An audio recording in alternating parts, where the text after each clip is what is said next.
Alors, sur internet, nous postons tous, que ce soit des vidéos, que ce soit des photos, que ce soit des écrits ou peu importe autre chose qu'on va trouver sur internet, mais nous postons quand même. Alors tout ce qu'on nous postons, on appelle ça en soi du contenu. Alors dans cette vidéo, je vais te donner des petites réponses dont tu auras besoin pour en fait répondre à toutes ces questions que tu te poses très souvent. On se retrouve tout de suite pour développer tout ça.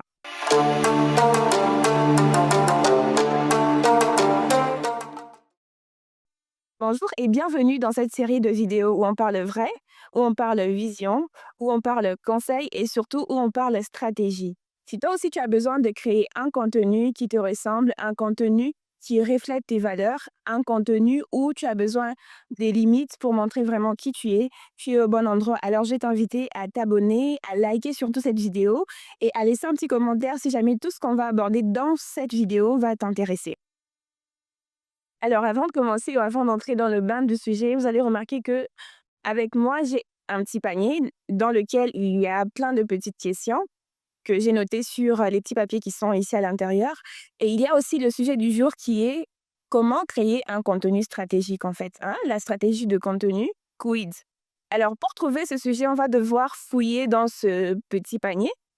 Au fur et à mesure que je serai en train de trier, si je tombe sur une question, je vais vous répondre à la question. Je ne sais pas si la question va me concerner ou si la question va concerner quoi exactement, mais ça sera ça en fait le concept. Et le concept est intitulé Sujet enfoui. Mais sinon, le sujet du jour, c'est la stratégie de création de contenu, Quiz. Alors c'est parti. Alors je vais devoir commencer, je trie le tout premier papier. Si je tombe sur une question, je vais répondre à la question. Ok. Euh, C'est une question et ça dit: «Si je devais nommer les chapitres de ma vie, quel titre je leur donnerais?» Je sais pas trop. Je sais pas trop comment je vais répondre à cette question, mais je pense que, ma vie, je la structure en 2 chapitres. Là, je suis au deuxième chapitre de ma vie. Le chapitre premier, c'est, en fait, le chapitre de l'apprentissage parce que j'étais en train d'apprendre qui j'étais vraiment et aujourd'hui, je sais qui je suis et qu'est-ce que je veux vraiment faire et là, c'est, on est au chapitre 2 qui est la mise en action de tout ce que j'ai appris en voilà. Je mets je déclasse, cette petite question donc on va encore prendre un autre petit papier. OK, apparemment, c'est encore une question. Ai-je déjà pris une décision qui semblait folle, mais qui m'a rapprochée de moi? Une décision qui me semblait folle, mais qui m'a rapprochée de moi, oui, j'ai vraiment pris une décision qui semblait très folle et la décision, c'était que je devais laisser les affaires de ma mère pour vraiment faire ce qui me plaisait vraiment. C'était vraiment bizarre de prendre cette décision parce que ça m'a apporté beaucoup de problèmes à la maison, mais quand même, c'est une décision qui m'a permis d'être moi, qui m'a permis de en fait, de pouvoir faire ce que je voulais faire vraiment de ma vie. Voilà. Bon, je crois que j'ai assez parlé de moi. J'espère que vraiment je vais trier le sujet finalement pour que nous puissions entrer dans le bain, hein, du sujet, en fait. Alors, tiens, enfin, stratégie de création de contenu, quid. Alors, on a trouvé le sujet et avant d'entrer dans le bain du sujet, tout ce que vous devez noter, en fait, c'est que un contenu, c'est tout ce que vous postez, que vous soyez créateur de contenu ou pas, mais tout ce que vous postez sur les réseaux, ça devient un contenu. Et avant de se lancer, avant de commencer à poster, il y a 2 questions que je vous propose de vous poser en vous. Posez-vous à votre conscience ces 2 questions-là avant de poster. Que vous soyez créateur de contenu ou pas, en tout cas, ça intéresse tout le monde.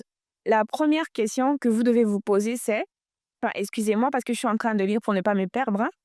Alors la première question, c'est: est-ce que ton contenu te rapproche de ton objectif à toi, que tu t'es fixé? Parce que chaque personne a un objectif qu'elle s'est fixé. Elle se dit que je veux devenir, par exemple, avocat, je veux devenir, par exemple, musicien, je veux devenir danseur. Mais alors les contenus que tu postes, toi, sur les réseaux, est-ce que ça te rapproche vraiment de qui tu vas devenir dans l'avenir?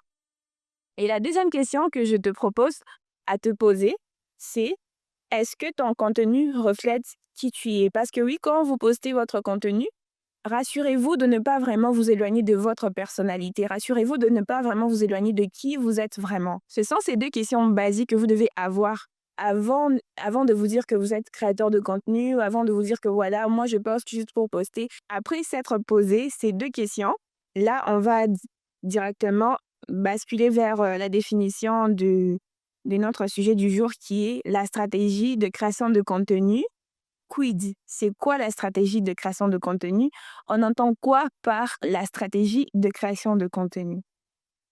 Alors, on dit une stratégie de contenu, ce n'est pas juste un calendrier de posts. C'est-à-dire que tu peux être là, tu te dis que lundi, mercredi, samedi, je vais poster telle chose, je vais poster telle chose. Mais ce n'est pas juste ça, en fait. C'est en fait une intention claire derrière chaque création. Donc, toi, tu te dis qu'aujourd'hui, moi, je vais créer ça, je vais poster ça. Que tu sois créateur de contenu ou pas, sache que sur les réseaux, tout ce qu'on fait, ça reste. Et donc, on doit avoir une intention claire derrière chaque création. Moi, par exemple, je veux me dire que quand je poste, je me dis que si, par exemple, je me faisais, par exemple, détecter par euh, des grands organisateurs d'événements, ils peuvent m'appeler pour être host de ces événements-là. Voilà, ça, ce sont mes intentions, en fait, quand je poste. Et vous aussi, vous devez, en fait, avoir ces genres d'intentions-là. Alors, on poursuit avec notre définition. Ensuite, on nous dit que la stratégie de création des contenus, c'est savoir pourquoi tu crées, pour qui tu crées, comment et dans quel but tu crées. Alors moi, si je dois donner mon exemple à moi, je peux répondre par ceci. Pourquoi je crée? Je crée justement pour transformer. Parce que là, je suis en train d'essayer de transformer une certaine catégorie de personnes, les personnes qui créent du contenu et tout ça. Alors, pour qui je crée? C'est clair, je crée premièrement pour les personnes qui sont en train de créer du contenu sur les réseaux sociaux et ensuite pour les autres personnes qui veulent en fait se lancer et qui ne savent pas vraiment comment ou par quel moyen il faut commencer et tout ça. Ensuite, une autre question, c'est comment je crée? Comment je crée? C'est que je crée en me donnant des limites. Je me dis que ça, je peux faire ça, je peux faire ça de cette manière, je peux faire ça de cette manière, je peux me tenir comme ça. Ça, c'est la manière dont je les crée, en fait. C'est pourquoi on dit comment tu crées. Ensuite, ou disons enfin, dans quel but? C'est simplement dans le but de pouvoir voir des personnes créer à leur tour un contenu qui reflète qui elles sont vraiment.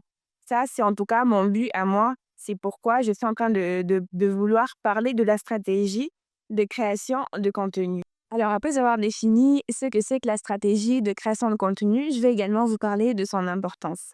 On dit, sans stratégie, ton contenu peut devenir du bruit. En tout cas, je ne sais pas si vous comprenez, hein, sans stratégie, votre contenu va vraiment devenir du bruit dans le sens où vous ne devez pas, aujourd'hui, vous vous réveillez, vous faites du contenu dans la culture, après, demain, vous vous réveillez, vous faites du contenu qui cadre avec l'éducation, après, vous revenez encore avec un contenu qui cadre avec la mode, le style, en tout cas, ça va faire du bruit. Ça va faire du bruit. Donc, c'est pourquoi on recommande d'avoir une stratégie pour créer votre contenu afin qu'il soit en fait pertinent.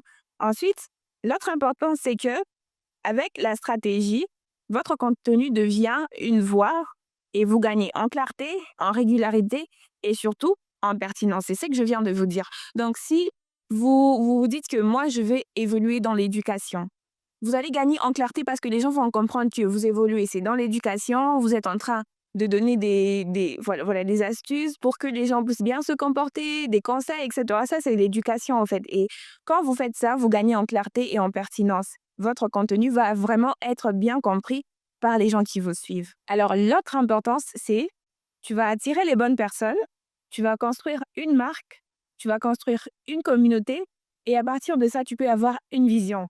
Alors, si tu veux comprendre tout ça, je t'invite à t'abonner à ma chaîne, à activer la cloche de notification pour ne rater aucune de mes prochaines vidéos parce que tout ça là, je vais t'expliquer, c'est dans la série des vidéos qui est en train de suivre.